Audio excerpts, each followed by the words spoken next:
Dearest brothers and sisters, this is the 23rd lesson in the Tafseer of Surah Yusuf alayhi salam, and the scene we've got to is as follows. Yaqub alayhi salam has just reached breaking point when he's found out the news of his second son Binyamin as also the eldest of them being left stranded in a foreign land, Egypt. And he's reached breaking point because here at this point Allah tells us that he complains to him.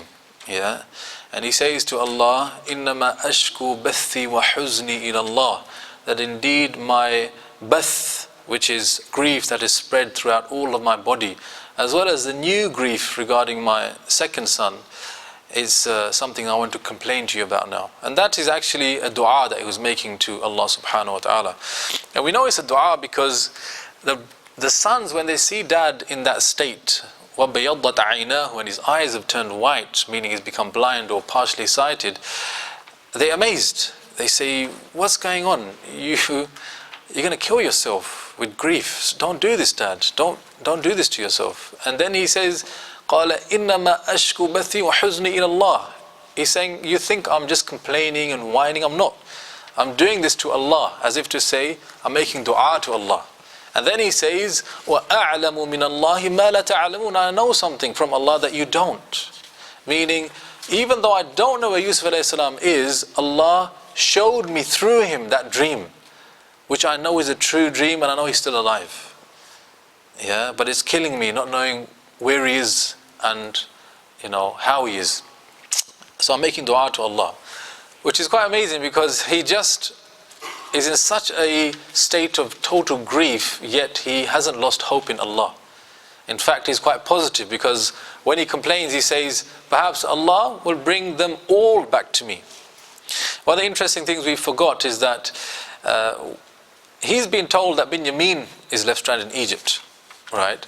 But he says to Allah, Ya asafa ala Yusufa. He says, "Oh Allah, my sorrow over Yusuf alayhi salam. But we haven't told you about Yusuf alayhi salam." No, but this situation reminds me about what happened before with Yusuf alayhi salam. So if you're looking at it from the son's perspective, they just told Dad Binyamin's been taken hostage, if you like. And you're turning around talking about Yusuf? In that is a lesson that the hasid, the one who envies, he never achieves his goal. Never. The one thing they wanted is, Dad, please give us your attention, undivided attention, and don't pay much attention to that one. And they went ahead and threw him in a well in order to try and get that objective. After all of these years, they failed. He's still totally attached to his youngest then son Yusuf alayhi salam. Yeah, so the hasid, he never achieves his objective. Now the next part is Dad, quite strangely, tells the sons, go back to Egypt and bring back all of them. Yeah, bring back all of them. We're going to ask a question, which is, how comes now Yaqub alayhi salam tells his sons, go and find Binyamin and Yusuf and bring them back, whereas before, in the beginning, when they said to Dad, the wolf ate Yusuf, he never said, no, go back and find him. Yeah, so we're going to ask that question, how comes in this scenario he tells them, no, go back. So the verse that we are covering today, inshallah, verse number 87 through to 92, inshallah. So let's read these verses. أعوذ بالله من الشيطان الرجيم بسم الله الرحمن الرحيم يا بني يذهبوا فتحسسوا من يوسف وأخيه ولا تيأسوا من روح الله إنه لا ييأس من روح الله إلا القوم الكافرون فلما دخلوا عليه قالوا يا أيها العزيز مسنا وأهلنا الضر وجئنا ببضاعة مزجاة فأوف لنا الكيل وتصدق علينا إن الله يجزي المتصدقين إن الله يجزي المتصدقين قال هل علمتم ما فعلتم بيوسف وأخيه إذ أنتم جاهلون قالوا أئنك لأنت يوسف قال أنا يوسف وهذا أخي قد من الله علينا إنه من يتق ويصبر فإن الله لا يضيع أجر المحسنين قالوا تالله لقد آثرك الله علينا وإن كنا لخاطئين قال لا تثريب عليكم اليوم يغفر الله لكم وهو أرحم الراحمين. Okay, it's quite amazing, subhanAllah. This is the moment that Yusuf alayhi salam, declares to the brothers who he really is. Up until now, they think he's Aziz. And this is where the reunion begins as well. Now, Yaqub alayhi salam, he's just been told that bad news. And after grieving over that news and making dua to Allah, he bounces right back. He's full of hope again. And he tells them, يا بني يذهبوا فتحسسوا من يوسف وأخيه. Oh my dear children. It's quite interesting that he's speaking to them with affection. Yeah, he spoke to Yusuf, bunayya. Yeah, in the beginning, my dear child. In the same kalima tasghir, he's speaking with affection, saying to his children now, who haven't been very good children, Ya baniyya. And this is another affectionate way of saying, not sons, but dear sons. My dear sons. Idhabu, go. Meaning, go to Egypt back again. This is going to be the third time they're going to Egypt. The third trip to Egypt. Interesting, you mentioned this before. 3 trips in this story. 3 times the qamis makes an appearance, and 3 dreams as well. Yeah. So he says, go back to Egypt. And then فَتَحَسَّسُوا مِن يُوسُفَ وَأَخِيهِ. And I want you to do tahassasa. Tahassasa means to go and find out. But it's got another very interesting meaning. It comes from the root of this hawas. Yeah? Hawas means your senses. Your senses, your seeing, your hearing, your mind. Tahassasu means to use all of your senses to search out something, to go and find something. Yeah, tahassasa is different from tajassus, which means to spy. Yeah, it's different because spying, you use your mind and you plan and you're very careful, but you do things undercover. Yeah, tahassasa is not like this. You're quite open about it, but he's telling them, I want you to use all of your abilities to go and find him. Okay, who do I want you to find? First of all, Yusuf alayhi salam, subhanallah. He still believes fully that he's alive and he's somewhere out there. In fact, now he believes in Egypt. Yeah, so all these stories that are coming back to him, even though he can't make sense of them, something in his heart is telling him Yusuf's there. So he tells his sons, go back and go and find Yusuf. Now what are the sons going to think? Dad, you're crazy, come on. We threw him in the well a long time ago, he's dead. Yeah. But you know what? They listened to him. فَتَحَسَّسُوا مِن يُوسُفَ وَأَخِيهِ. And his brother, Binyamin. He doesn't actually say, and the third one is well, does he?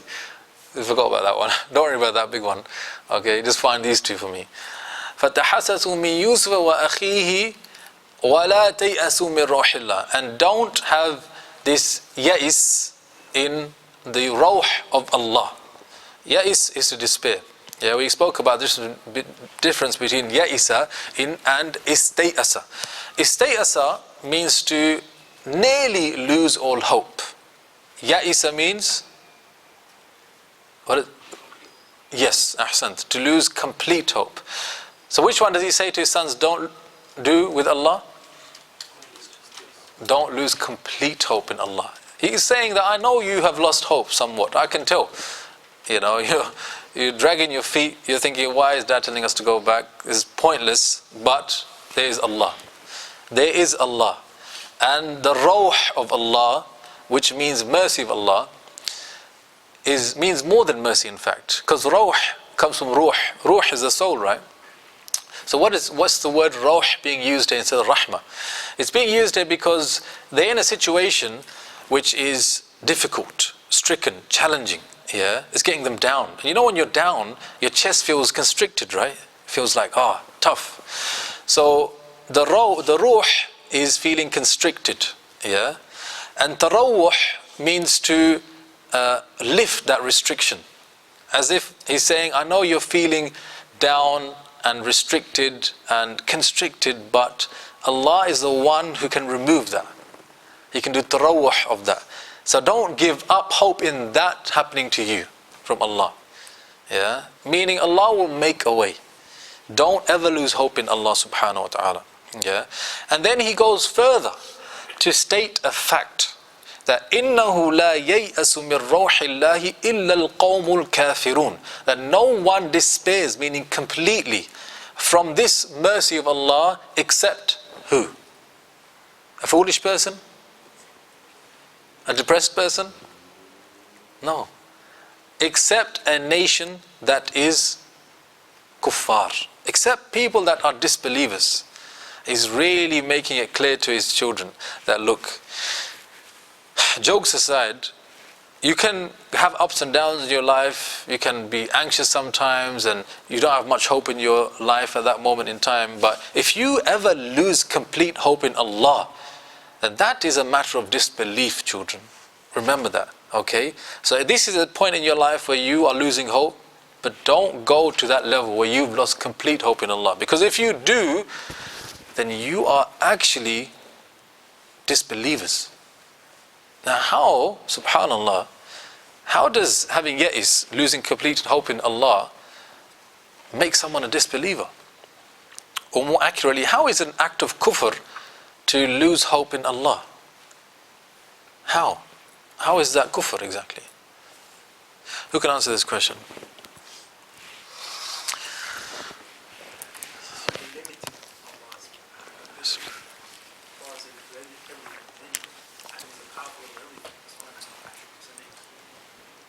Okay, so you said because you're limiting Allah's attributes. In what sense? You're saying that, what are you limiting? What attribute are you limiting? Allah is powerful over everything. Okay, Allah is power over everything. So by using Allah can do something like. So indirectly you're saying that this situation will never get better for me. It's never going to happen. So you're saying indirectly that Allah doesn't have the ability of astaghfirullah to do that. Good answer, yeah, very good. I think you deserve something for that one, mashallah. This is a personal favourite of mine. One answer over there in the corner, yeah? Stop believing in the decree of Allah. Now, he may believe that this is the decree of Allah, that, for example, in their case, Yusuf is never going to come back. Okay, so what you're saying is that if you say, like atheists do, like, there's no God, because if there was a God, there wouldn't be so much oppression in the world, right? Isn't that what they say? That if there was a God, there wouldn't be all of this war and injustice in the world. So, in a way, Allah is saying that, well, if you go down that road, then what you've done is that you said that Allah, or Allah's mercy cannot reach this particular situation. But Allah said His mercy, yeah, Rahmati wasi'at kulla shay. My mercy encompasses everything. And I am Arhamur Rahimin, I am the most merciful of those that can show mercy. But you're saying, no, but in this situation, Allah's mercy can't reach me.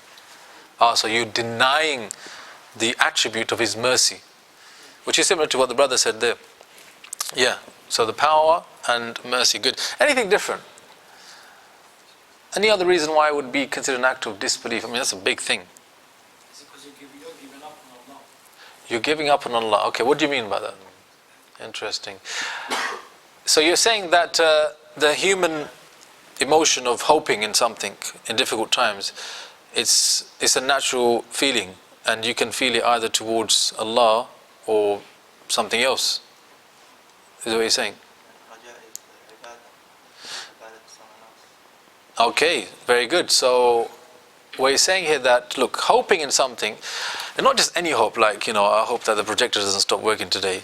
No, I mean like a proper deep level hope, like the deity type of hope.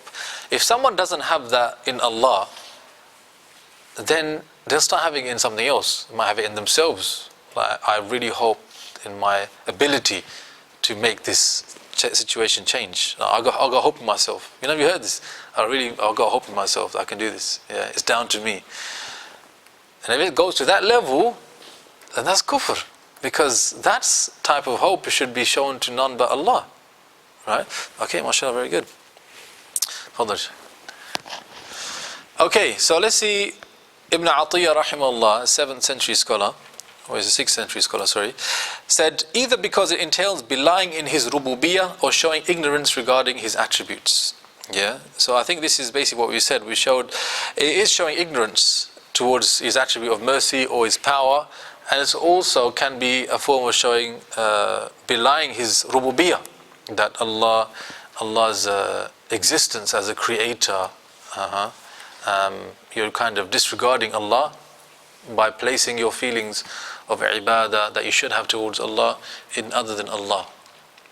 Or maybe like the atheists do, disbelieve in Allah altogether. Yeah. Okay, very good. Now, we just want to look at this once more about Yaqub alayhi salam, because in this story what we've seen is Yaqub giving good advice, isn't it? He gave really good advice to his son Yusuf alayhi salam. In the beginning he said, "La taqsus ru'yaka ala ikhwatika fayakidu laka kayda." He said to Yusuf right in the beginning, listen, this fantastic dream, don't tell it to your brothers. If you do, then they're going to plot and scheme against you. And remember, shaitan, he is to man a clear, open enemy. We're going to see how that advice impacted Yusuf now, after all these years. Then he gives another piece of advice to his sons. What was the advice he gives to his sons when he sets them off to go to Egypt, second time round, with Binyamin? What does he say? Yes, he says, لا تدخلوا من باب واحد. Don't go into Egypt from one checkpoint or one gate. Spread out and go through different gates. Okay? But even though this is one way of avoiding potential harm, at the end of the day, it's up to Allah. He could decide that this doesn't help you whatsoever. But despite that, have true reliance on Allah, taking the means and hoping in Him, trusting in Him. That was another very beautiful piece of advice. Third time now we're hearing another piece of advice from Yaqub alayhi salam. And again, a very important one. Children, look, you go through bad times in your life, لا تيأسوا من روح الله. Don't ever give up on the hope and the mercy of Allah subhanahu wa ta'ala. So we're constantly being shown that Yaqub is a great father figure. Yeah, and you should look at him in this light, that he's an amazing father figure. And if you want to learn tips about how to be a great father, study the biography of Yaqub alayhi salam. Okay, now let's move on. What's happening here? It's not moving. Okay, so now the scene cuts to where the brothers have actually left Egypt, have left Palestine rather, and arrived once again at Egypt for the third time. فَلَمَّا دَخَلُوا عَلَيْهِ قَالُوا يَا أَيُّهَا الْعَزِيزُ. So once again they enter into Egypt, and they enter into the, if you like, maybe the palace of Yusuf alayhi salam, or wherever he was. They enter upon him once again, and they begin to have a little conversation with him. They address him, Ya ayyuhal aziz, O Aziz. Yeah, they're speaking up to him, recognizing his position, still don't know who he is. Massana wa ahlana ad-durr. They say the following things. They're making a case here, okay? They're making a case to plead for something. Now it's very interesting how they make the case. You want something from someone, you can ask many ways. You want some money from someone, you say, bro, listen, send me £100 please. Things aren't too good for me right now. Maybe he'll give it to you. Yeah. But if you say, Akhi, listen, can I have a minute of your time? Things really haven't been good for me recently. I got divorced, bro. That was really bad. And my job's not looking too secure as well. Would you mind giving me £100, please? Bit more persuasive, right? Bit more persuasive. So now look at the way they make their case to Yusuf alayhi salam. They say, Massana, touched us, wa ahlana, as well as our family, dur, harm. Meaning us, all of us, as well as back home, if you could see back home in Palestine, all of our family right now is suffering. Yeah, we're suffering, we are in a bad situation. On top of that, وَجِئْنَا بِبِضَاعَةٍ مُزْجَاتٍ. On top of that, we've come, as you can see, okay, we're always supposed to come with good quality bida'a, commodity to exchange for food, as you have asked us, but this time round, that commodity is muzjat. Muzjat means very low value stuff. Yeah, low value stuff. It's not any good. Yeah, so they're saying, look, we're in a bad situation. You can have a look at the stuff that we brought as well to exchange. I mean, it's really embarrassing. If you look at these things, they're falling apart, but this is all we got. Yeah, وَجِئْنَا بِبِضَاعَةٍ مُزْجَاتٍ فَأَوْفِ لَنَا الْكَيْلِ. So please, yeah, فَأَوْفِ. So please fill up the measure for us. Meaning, as you did last year and the year before, please, help us out. And on top of that, وَتَصَدَّقَ عَلَيْنَا. And also on top of that, give us some sadaqah. That can mean a number of things. It can mean they're saying, can we have more than what you normally give? Or can we have back our brother, Binyamin? Yeah, so they come to make a deal. Not a deal, rather a plea. وَتَصَدَّقَ عَلَيْنَا. And then on top of that they say, إِنَّ اللَّهَ يَجْزِي الْمُتَصَدِّقِينَ. And you know, Aziz, that Allah, He gives to the mutasaddiqeen. So please, give to us. They're making this deal. The word here they use is mutasaddiq, yeah, which means someone who gives sadaqah. But there's another word very similar, which is musaddiq. Yeah, musaddiq. Difference between the two is that the second one, musaddiq, has an extra shadda. Musaddiq. Yeah, has two shaddas on the sad as well as a musaddiq on the dal as well. But on the second one, mutasaddiq, which is the one mentioned, there's only one shadda. Whenever you find there's an extra shadda, it gives a meaning of more, okay, or abundance. So they never said, Inna Allah yajzil musaddiqeen, Allah rewards those that give a lot. They just said, Inna Allah yajzil musaddiqeen, Allah rewards those that give, even if it's a little bit. As if to say, we're just asking for a little bit. We're not asking for a lot. Please, help us out. So here there's one lesson that a lot of scholars mention, which is that there's a permissibility in making this type of plea to someone, and it doesn't go against tawakkul in Allah, and it doesn't count as begging either. You may think that they're groveling to Aziz.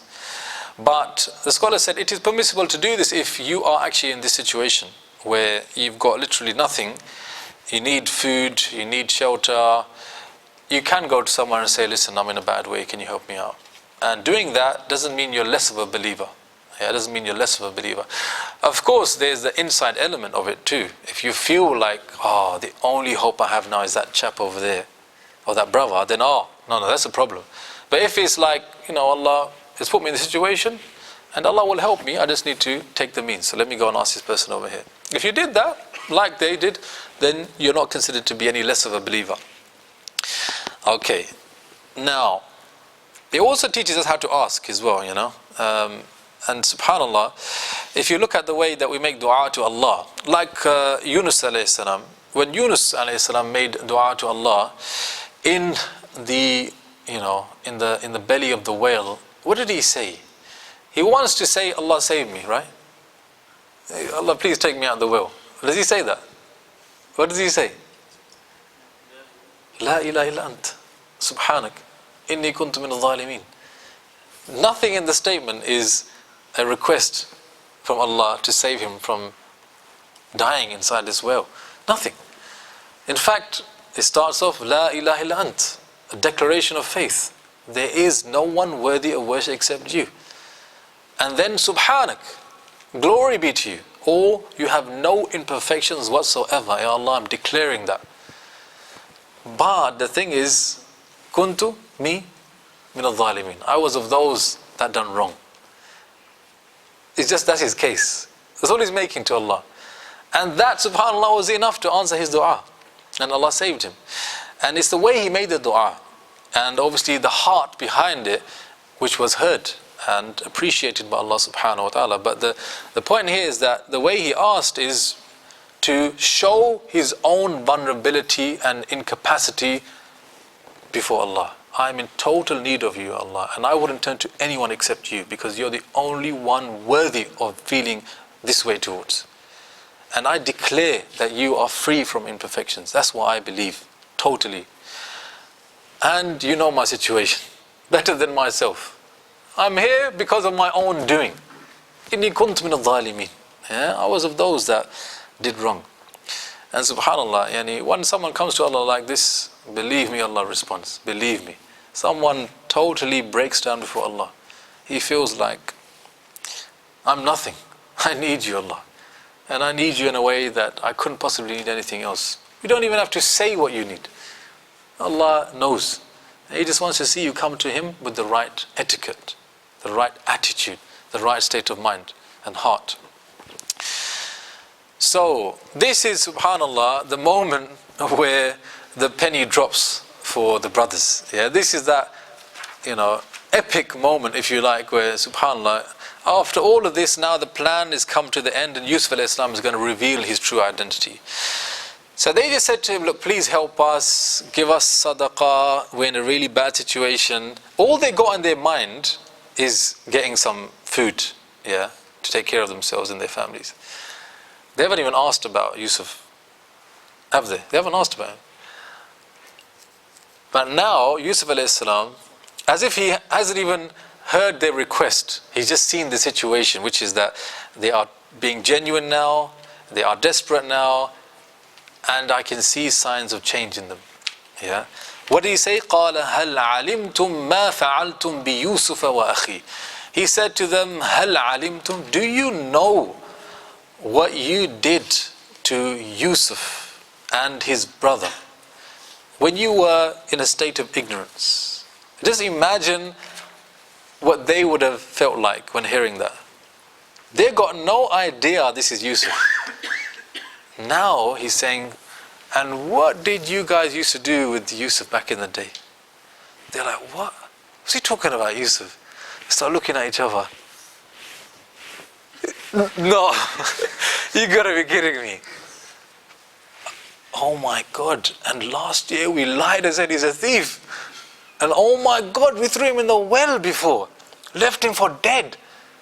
Hang on a minute, he's been treating us so well. He's been giving us so many things. What is going on here?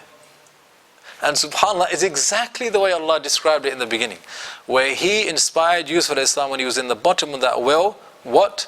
لَتُنَبِّئَنَّهُمْ بِأَمْرِهِمْ هَذَا وَهُمْ لَا يَشْعُرُونَ. And there will come a time when you will inform them what they did, and they won't have a clue whatsoever. This is the actualization of that promise that Allah made Yusuf. Unbelievable, the way the promise comes true. Because they're going to say, what, is it really you? But before we get to that, look at the way Yusuf alayhi salam tells them off. It's amazing. Like, he's in a position of total power, and they're in a position of total weakness, isn't it? He could have done whatever he wants to them. He could have taken revenge, he could have killed them, he could have done whatever he wants. But he tells them off in a very noble way. He says, قال هل. He asks a question. He's not asking a question to get an answer. He's asking a question of reprimand, tawbih, to tell them off. Like sometimes, you haven't been a good boy, you've been bunking off school, okay, and then your mum finds out. And then mum says, Beta, come sit down over here, I want to talk to you. She's already got a letter in her hand from the school, so you know what's going on. He says, Beta, tell me, where were you last week? No, not Thursday, Wednesday. Where were you on Wednesday? Yeah, when you were supposed to be in school. And at that point, the son is feeling like, oh, I got found out. This is going to go really bad. This is terrible. This is the same type of questioning. قَالَ هَلْ عَلِمْتُمْ. Do you know what you did to Yusuf and his brother? It could be like a rhetorical question, but it's not even a question. It's not even a question. It's actually just to make you feel, put you in your place type of question. That's what it is. Put you in your place type of question. There's no answer to that. But when he does say that, you can bet you can bet yourself that they've really put in their place. Oh my God, this is Yusuf. It's actually him. Now, interestingly, he says, do you know what you did to Yusuf and Akhihi and his brother? Like he's saying, I know what you did to me and also what you did to my brother as well. Because you know, when after you dumped me in that well, you treated my brother Binyamin very badly for all these years too. Yeah, he's in on it too, by the way. Yeah, that's right. He's here because he knows who I am. So, but he's kind of saying in more of a humble way as well. It's not just about me. It's about my brother too. You know, how could you do that? So now he's told them off. Yeah, he's put them in their place. The second part of the statement is more softer. He could have said, do you know what you did to Yusuf and his brother? Full stop. He could have, isn't it? But he qualifies that. He says, إِذْ أَنْتُمْ جَاهِلُونَ. إِذْ meaning when. In the past. When you guys were fooling around. Ignorant. Yeah, you never knew. Al-Qasim, he says, you know, back in the day when you were younger, you never knew how to treat a brother. It's soft, isn't it? He's like, he's already kind of telling them where he's going to take this. I'm not going to kill you, I'm not going to imprison you, I'm not going to embarrass you. I kind of going to make an excuse for you. إِذْ أَنْتُمْ جَاهِلُونَ. You know, you were jahilun back in the day. And as people in Jahiliyyah, they do bad things. You've done bad things as well. Yeah, it's quite amazing, subhanAllah, the way he tells them off. Because, you know, usually when someone's in a position to tell someone off badly, they do it badly, isn't it? They rinse them. They take them to town, right? But subhanAllah, the objective behind telling off somebody, like your children for example, is not to embarrass them, is it? What's the objective behind telling off your children when they do something bad? What do you mean by teach them a lesson though? Because you want them to correct them. To correct them, yes. So the objective is to... When they realize their mistakes, and then for the future, they won't do that again. Okay, so make sure they don't do it again. Yeah.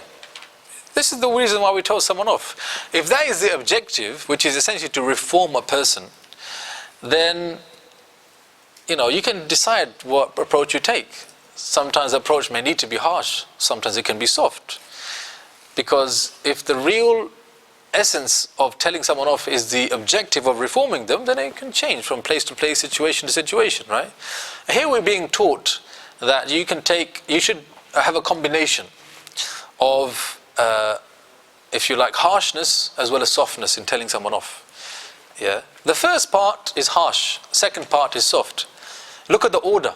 Which one came first, the soft part or the harsh part? Harsh part. Why do you think that is? That he decided first to say, yeah, you know, back in the days you guys were jahil, but tell me, why did you do that to Yusuf and his brother? Oh no. The other way around, why did you do that to Yusuf and his brother, you know, back in the day when you were jahil? Why do you think he said the harsh bit first and then the soft bit second? Fadl. That which comes after, it sticks in the mind, so it gives you direction where that's coming from. And he's kind of giving them an excuse that they're not to say that. He is giving them an excuse, and it's sometimes, yeah, what you say last does stick in your mind the most, but it's more than that. If you look at it in the context of telling someone off, you know, your combination between being harsh as well as being soft, and this order, harsh and then soft, why? What do you think?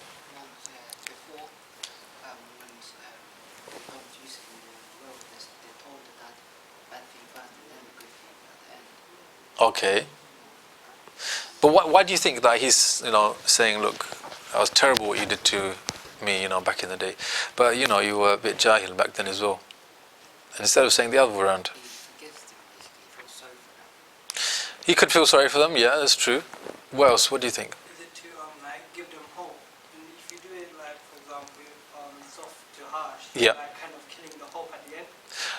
Good, very good. You're killing the hope, and what's the person going to feel like towards you? He's gonna feel like, I don't want to say the bad language, but he's gonna feel like I'm sure you've got other words in your vocabulary. he's not gonna feel good, and it's gonna make like demoralize him. Oh, very good, mashallah, tabarakallah. It's going to have a bad effect on them, isn't it? Fadl. Sorry. It's going to make you feel a bit bitter, right? You ever see parents do that to their children? They tell them off in public sometimes, and the way they tell them off, like, just makes the child feel bitter towards mum or dad. You know, there's so many ways of telling your child, for example, can you turn the TV off now, please? Okay. You can say, turn it off right now. But dad, right in the middle of the thing, can't wait till the adverts. Oh, turn it off right now. Oh, man. Brother over there thinking, how does he know my dad says that? I'm just kidding. Another approach is, listen, in 5 minutes I want you to turn it off. Alright? 5 minutes. Okay? Tayyib, no problem. Is it easier for the son to say, yeah, dad said 5 minutes, so it's cool, 5 minutes, and I'll turn it off, no problem. Or dad said, I've got to do it right now. Right now. Then when dad does come after 5 minutes and says, you turn it off now, it's going to be a bit easier, isn't it? And the main thing is not that it's easier, but the child doesn't feel bitter towards you. Yeah, bitter feelings, they create bad relations, right? They break down a relationship between two people, bitterness. So you want to tell someone off, you want positive things to come out of it. Number one is that you want to reform them, change them, make sure they don't do it again, like you said, to teach them a lesson. And also, you don't want them to feel bitter towards you. Yeah, you want there to be, a sulh, a reconciliation between you and that person. You don't want to put a wedge between you and that person. Tayyib. So this is what we're learning from Yusuf alayhi salam, is to how to tell someone off. Have a combination between having harshness and softness, and have also the idea in the mind that the objective is not to humiliate, to embarrass someone, it's to try and teach them a lesson, to help them become a better person.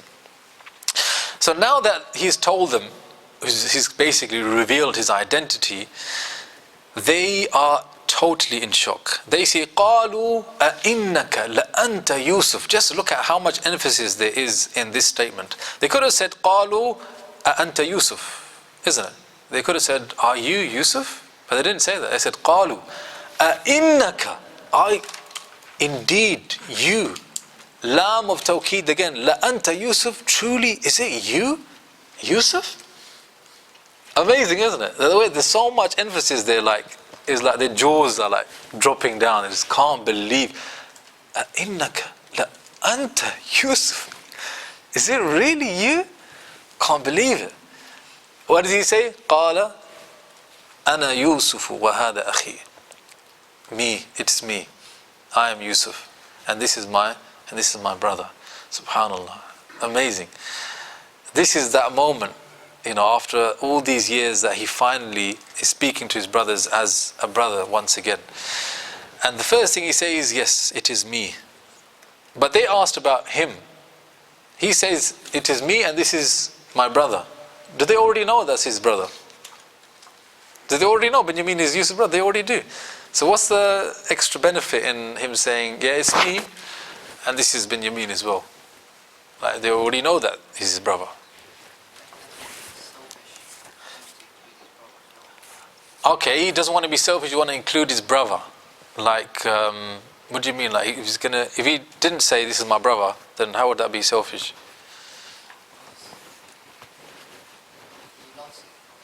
He loves his brother, yeah. And what does he also want to say to them? That you've been bad to me.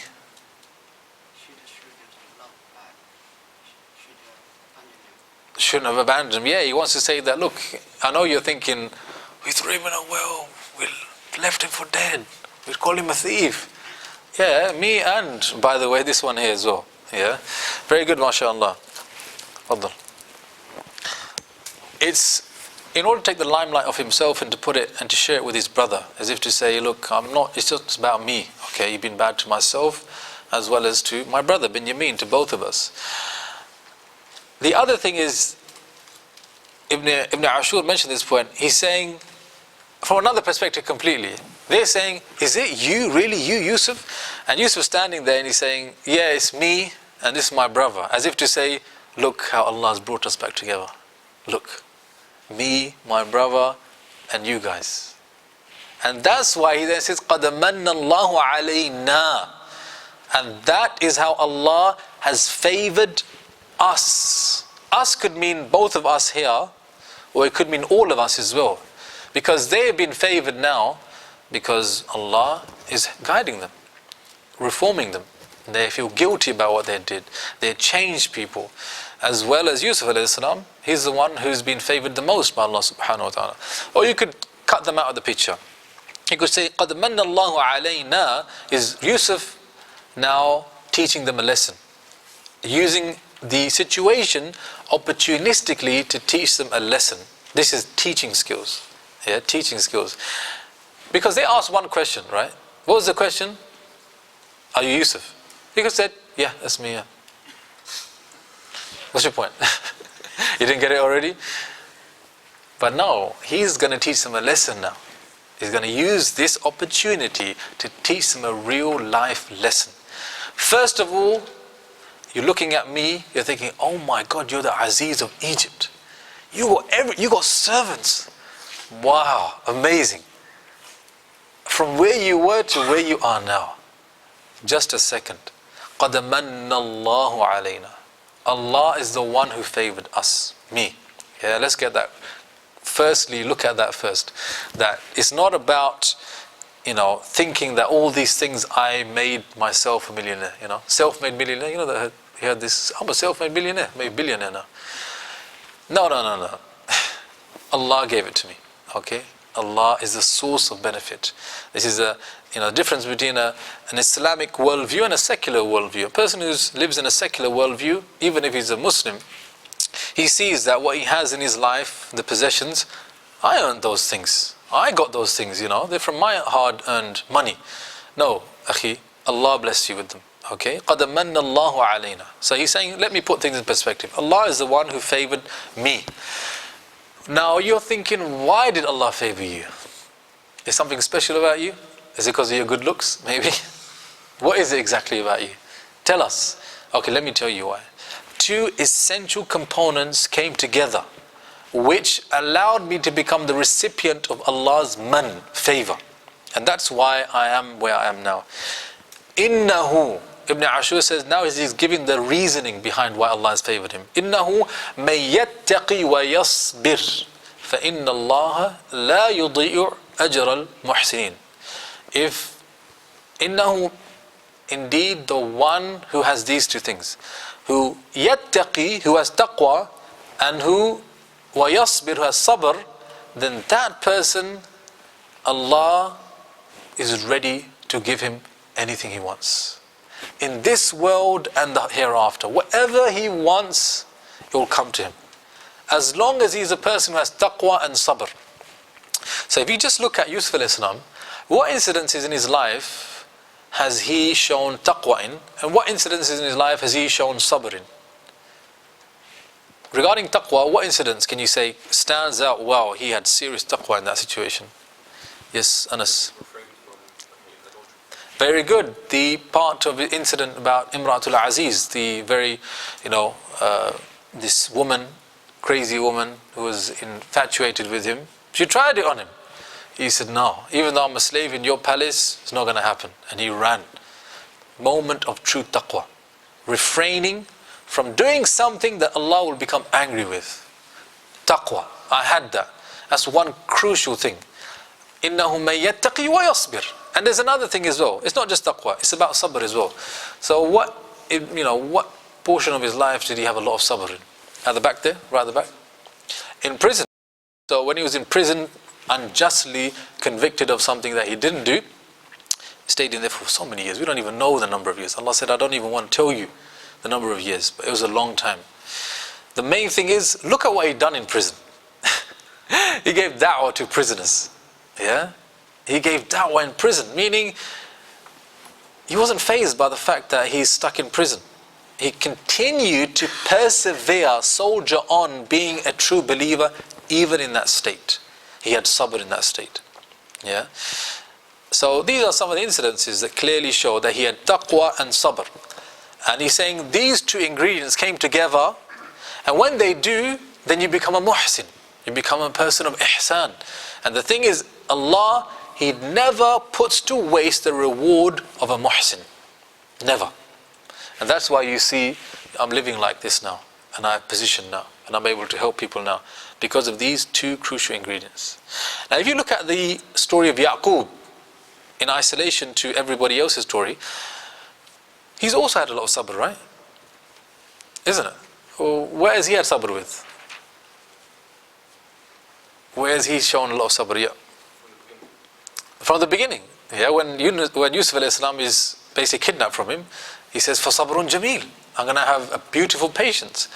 And again, if you look at his life, now, very soon, he's going to be reunited with all his family, and the family is going to be reconciled, and now they're going to be living in Egypt, the most wealthiest place in the world. So he's had sabr as well as taqwa. Where's he had taqwa though? Where could you say, he's refrained from doing something that will earn the anger of Allah? Somebody else. Yaqub al-Islam, yeah. Where can you say that, he had taqwa? Idris, yes. He swallowed his anger for his children. Ahsant, Idris, ahsant, mashallah, tabarakallah. The purple one, it's a favorite for everyone, isn't it? Yeah. Bismillah. Yaqub alayhi salam, he was in bits, and he was also angry at his children as well. Second time round, they lost a son of his. فَهُوَ كَظِيمٌ. But Allah said, regardless, he was kadhim, meaning holding back on his anger and not expressing it in a way that is haram, in a way that Allah doesn't like. So he had taqwa regarding his emotions, didn't burst out in anger. Now, you want to add something? Also, showed that he did not complain to others. Ahsant, very good, that he didn't complain to others. He said, I'm going to have a sabr which is jameel, and sabr jameel means I'm not going to go around whining and moaning to other people about my problems. Yeah, very good. So he had taqwa in that scenario. There's a combination of taqwa and sabr, to be honest. Okay, now this is the last verse or second last verse? Okay, so now that he has told his brothers the secret ingredients behind having success in this life as well as the next, they then now feel seriously guilty about everything, and they want to say sorry. How did they say sorry to Yusuf alayhi salam? They say, قَالُوا تَاللَّهِ, by Allah. Again, not wallahi. Tallahi has an element of amazement, ta'ajjub, as Zamakhshari said. لَقَدْ, truly, without a shadow of a doubt, آثَرَكَ اللَّهُ عَلَيْنَا, Allah has favored you above us. As if they're saying, we're nothing compared to you. In every way, you're far better than us. Allah has indeed done ithar to you above us. And that's, ithar, Ibn Ashur said, means to favor by way of giving something to someone that He hasn't given to others. Allah's given you so much more than He has given us. We can clearly see that. And you know what? وَإِن كُنَّا لَخَاطِئِينَ, and indeed we were clearly, lam of tawqeed, clearly in wrong. So basically, like confessing and admitting their guilt before Yusuf alayhi salam. What's amazing is this is the third group of people admitting their guilt to Yusuf alayhi salam, isn't it? Third. First is Niswa of Medina. They say to the Malik, we don't know anything wrong about him whatsoever. That guy, can't fault him. Then Imra'atul Aziz, she says, yeah, it's true, I tried it on him, he didn't try it on me, and he was of the Sadiqeen. Now the third group of people that plotted against him are now coming back to say, confession time. You are always the good one, we were always the bad ones. Yeah, subhanAllah, how Allah brings things around in this way. Now the interesting lesson that we learn here is that if this is the statement of the brothers, it's a good thing to say, right? To admit your fault, to come clean, to put up your hand and say I was wrong. This is the end of the story. So Allah is showing us that the beginning of the story, or their story, was bad, evil, dark. Now to the end of their story, their lives have changed. They become different people, better people, reformed, changed. So Sa'di rahimahullah says here, Allah is showing us that what matters the most is the endings. The endings, the conclusions. The conclusion of your life is what matters the most. Not the beginning, not even the middle, but the ending. Now you may say, like, is that like luck? You know, someone lands a good ending, someone's just reading Quran, happens that angel of death comes at that moment in time, but before that, the guy was very messed up. Like, how does that work? No, this is the justice of Allah. The reality is that you may have perceived that person to be off the rails, maybe he was, but that person, he was struggling, trying to change himself, struggling for Allah's sake. All his life he struggled for Allah's sake. And Allah saw that struggle. Allah witnessed that struggle. And out of His justice, He made what was inside that person in terms of goodness come out at the end. Right at the end. Because that's when it matters the most. It's not that it was never there. The person had wanted nothing, wal-iyadhu billah, to do with Allah, and Allah just favored him because I like him. No. Person you may have seen differently, I saw inside his heart that he was truly trying and struggling. He did things that you never saw, and for sure he was struggling inside, and that is why in the end, you know, I brought it out of them, you know, right at the end. And the opposite is true as well. Person may seem like a decent person, praying, going to the masjid, maybe even giving talks, but internally he's got some ulterior motives. Allah will bring them out at the end, you know, and that's His justice. That's His justice. Okay, so the endings is what counts. The last verse now. Now that they've admitted to Yusuf that we were so wrong when it came to you, and you know Allah has chosen you above us, given you so much more than He has given us, Yusuf a.s. now speaks. And he says beautiful words of compassion and forgiveness. He says, قَالَ لَا تَثْرِيبَ عَلَيْكُمُ الْيَوْمِ. There will be no tathrib upon you today. Tathrib comes from the root of tharb. Tharb means to strip off the outer layer of a stomach. Now tathrib means not to blame someone even though they are worthy of blame. How does that go together? Well, they said that, you know, like you strip the skin off the stomach, in the same way, like when you strip the skin off a stomach, then you expose what is underneath. It becomes bare. Yeah. In the same way, when you reprimand and blame someone in public for something they know that they've done wrong, they become exposed. Right? The reputation becomes tarnished. So Yusuf a.s. is saying to them, I'm not going to do that to you today. Yeah. Not today and never in the future. I'm not going to make mention of this, even though I could. Even though you are guilty, I could make tathrib, but la tathriba alaykum al-yawm. Today I'm not going to do that. Meaning today and from here on in, I'm never going to mention it again. You know, like someone says, I can forgive you, but I can't forget. You know, I think sisters say that, one of the brothers. But people say that, right? I can forgive you, but I can't forget. What do you mean you can't forget? So you can remind me tomorrow? Well, I may do. You wait till tomorrow. Yusuf a.s. says, I forgive and I forget. I'm not going to mention it.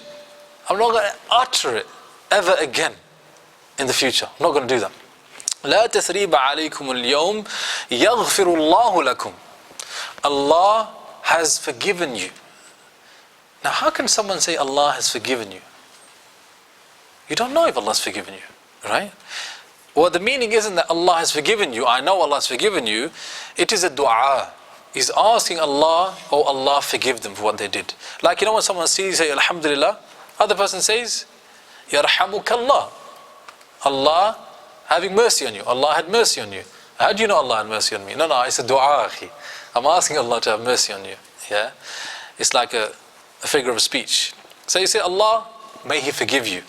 وَهُوَ أَرْحَمُ الرَّاحِمِينَ. And at the end of the day, Allah is the most merciful of the merciful. Now, do you have time? How long do we have? So, shall I carry on for 5 minutes or 5 minutes? Okay, 15 minutes to start. طيب. So now the thing is, we can all appreciate that this is amazing, that he totally forgives them and says, I'm not even going to mention it ever again. That's amazing for someone to do that to people that hated on you, tried to kill you. Yeah, that's amazing. But you might be thinking, I can't do that, you know. If someone hated on me like that, I don't think I could do that, you know. Well, one of the things that may help you to be like Yusuf alayhi salam in pardoning people when they've done wrong to you is the following. Number one, you need to distinguish between someone doing wrong to you because you're a Muslim and someone doing wrong to you and you happen to be a Muslim. Do you know what I'm saying?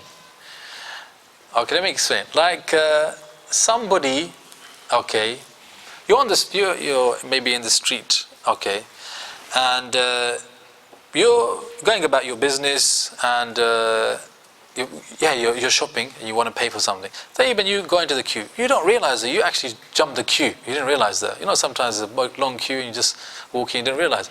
The guy behind you, okay, now imagine actually it's a niqabi sister who's doing the shopping. She jumps the queue, doesn't even realize. The guy behind her is some bald-headed white guy.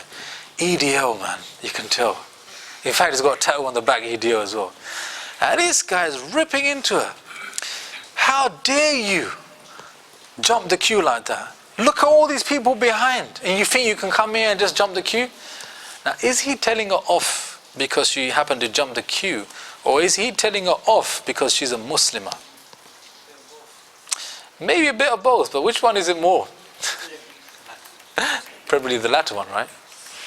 Because he's a Muslimah. He's taking the full opportunity to express his hatred at you because you're a Muslim. Now someone should not just turn around and say, La tathriba alaykum al-yawm. No blame on you today, Mr. EDL. La. You are in no position to forgive anyone in that particular scenario. You're not in a position. Why? Because they are not attacking you, sister, brother. They are attacking Islam. Can you say, I forgive you for attacking Islam to anyone? You know, like recently, subhanAllah, with Charlie Hebdo, people asking silly questions, asking, I saw there was a sister, Muslim sister on TV, I think it was Newsnight, and the guy asked her, if Muhammad ﷺ was here right now, would he forgive Charlie Hebdo for those depictions? So the thing is, they're asking her a question because they want to say to her, see, you're saying they shouldn't have done that. But let's say the Prophet himself was here, would he forgive them? Because if you say he would forgive them, then it kind of means that, why are you not forgiving them? And if you say he won't forgive them, you're portraying him as an extremist. You see the question? But the answer is, can I forgive on behalf of somebody else? Like if someone came and slapped you in your face, could I say, I forgive you? I forgive you. What do you mean you forgive him? It's got nothing to do with you. It's my honor. How can you forgive for my honor? You can't. Do you understand? It's an invalid question. Same thing. A person is insulting, abusing you because you're a Muslim. It means he's attacking Islam. In that situation, you have to respond in a way that shows that Islam cannot be insulted in that way. And that differs from situation to situation, right? So in that situation, sister could turn around and say, it's nothing to do with jumping the queue, is it? You just hate Islam, isn't it? Admit it. Aha. So now people are seeing that scene, and what they're seeing is this sister is actually, she's not having it. And though she admits that she might be at fault, she's defending Islam. Islam is being defended. Islam is not being allowed to be maligned by this person. Aha. Not la tathriba alaykum al-yawm. So insult or offense to Islam, or you because you're a Muslim, cannot be responded to with turn the other cheek. No way. You have to respond in a way that shows that Islam cannot be spoken of in that way. And you decide how best to do that. As for personal insult, like Yusuf alayhi salam, that's different. That's about you. They hated on Yusuf. They plotted against Yusuf. Not because he's a Muslim. Because he's their brother who their dad loves more than them. Isn't it? So, if in that case, what is best for you to do is to pardon that person. If, this is the key thing, if pardoning that person will bring about a change in them, it will have a positive impact. You know what I mean? So let's say like two friends, they fall out. One person, he borrowed money of another, and then the next day turn around and say, I didn't borrow nothing off you. What are you talking about? You're asking me for £100. I didn't give you no £100. Akhi, what are you talking about? You asked me for £100, I gave it to you. Now I'm asking for it. Why are you saying that? I never gave you £100. Okay. If I say to him, لا تثريب عليكم اليوم, don't worry about it, it's okay anyway. Yeah, maybe he'll say, yeah, I could do that to him, I could do that to him, I could do that to him. These Muslims, man, it's cool. You can do that to them, they don't mind. لا. But if saying لا تثريب عليكم اليوم will make him feel, oh man, look at that, and he's saying that, don't worry about it as well, I'll feel really bad. Look at the way he responded, he's forgiven me. And that's so bad of me to do that. Now let me give the money back to him. Yeah. If you think that pardoning that person about personally insulting you will help him, either help your relationship with him or help him draw closer to Allah, then pardon them is best. Pardoning them is best. وَالصُّلْحُ خَيْرٌ, Allah said. And reconciling is best, if it is actually going to be reconciliation. Do you see that? If it's not going to be reconciliation, if it's going to be a fasad, then that's not khair, that's not good. So personal situations you can pardon, and pardoning is the best if pardoning is going to impact that person positively. Yeah. However, there's the opposite of pardoning, which is to take revenge. And it's possible to take revenge if the system is in place to take revenge, like qisas. If there's a court system where you can say, this person wronged me financially and I want to take revenge, I want that £100 back by taking him to court, whatever, you can apply for that, no problem. Or there's something in the middle, which is to say, I want you to, I want to compromise. You said that I didn't give you this, I say you did give me this, let's meet half. That's even better. Yeah, that's even better. Why is it better? Why is it better to pardon? Why? I'm losing that £100 here. You're telling me it's better. Well, the reason it's better is because not better for you now, it's better for you in the akhirah. Yeah, why? Because Allah loves for you to pardon. So you're just doing something that Allah loves. And though you might be taking a hit here, at the end of the day, you just done something that Allah loves. He loves this more than He loves you taking revenge. So that's why I should let go of the argument. That's why I should maybe take the hit. Because Allah loves for me to pardon. Fine. From that perspective, I can understand why it's better. Yeah, that's why it is better.